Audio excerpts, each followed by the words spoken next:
ঐতিহ্য, ভালোবাসা আর সংস্কৃতিতে গড়া আমাদের প্রাণের দেবিদ্বার। আমাদের উপজেলায় আমাদের গর্ব। তাই আজকের এই ভিডিওতে আমরা দেবিদ্বারের কিছু দর্শনীয় স্থান আপনাদের দেখাবো।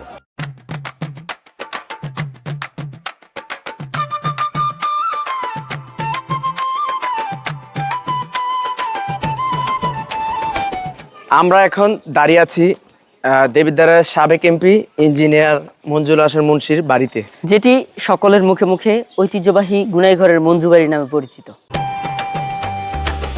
ইন্ঠোলো বাজে, তবলা বাজে, বাঁশি তোলে সুর, দেবিদ্বারের মাটির গন্ধে ভরে ওঠে নূর।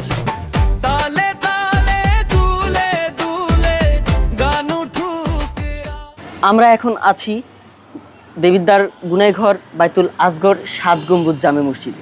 নান্দনিক কারুকার্যে মণ্ডিত ঘেরা এই মসজিদটি দেবিদ্বারের ইউনিয়নে উৎসবেরই সাজ। তালে তালে আমরা এখন আছি ঐতিহ্যবাহী বাঙ্গুরি বটতলিতে। 100 বছর এই পুরনো এই বটগাছটি আসলে দাঁড়িয়ে আছে কালের সাক্ষী হয়ে। দুলে দুলে বাজে হৃদয় ঢাক, আমার প্রাণের দেবিদ্বার ভালোবাসার থাক। আমরা এখন আছি ঐতিহ্যবাহী বারেরা শান্তি রোডে। এই রাস্তাটিতে প্রতিদিন শত শত দর্শনার্থী ভিড় জমায়।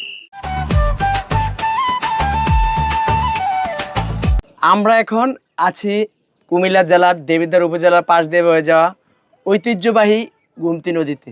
যেই নদীর পানি কৃষকের সেচের জন্য অত্যন্ত গুরুত্বপূর্ণ। দেবিদ্বার উপজেলার খলিলপুর অংশে অবস্থিত গুমতি নদীর পাড়ে এই জিলাপি গাছটি। এই গাছটিতে প্রতিদিন হাজার হাজার দর্শনার্থী আসে ছবি এবং ভিডিও তোলার জন্য। বর্তমানে আমরা আছি দেবিদ্বারের ঐতিহ্যবাহী খলিলপুর ব্রিজে। আজকে আমরা দেবিদ্বারের আশপাশের কিছু দর্শনীয় স্থানগুলো আপনাদেরকে তুলে ধরার চেষ্টা করেছি। পরবর্তী ভিডিওতে আপনাদের আশেপাশের যে দর্শনীয় স্থানগুলো আছে আপনারা আমাদেরকে কমেন্টে জানাবেন, আমরা সেগুলো তুলে ধরার চেষ্টা করব। দেবিদ্বারের উপজেলার সকল দর্শনীয় স্থানগুলো আমরা তুলে চলার চেষ্টা করব। সবাই আমাদের জন্য দোয়া করবেন। আসসালামু আলাইকুম। সবাই মিলে হাত ধরা ধরি, দেবিদ্বার আমার বাড়ি। তালে তালে দুলে দুলে গান উঠুক আজ, দেবিদ্বার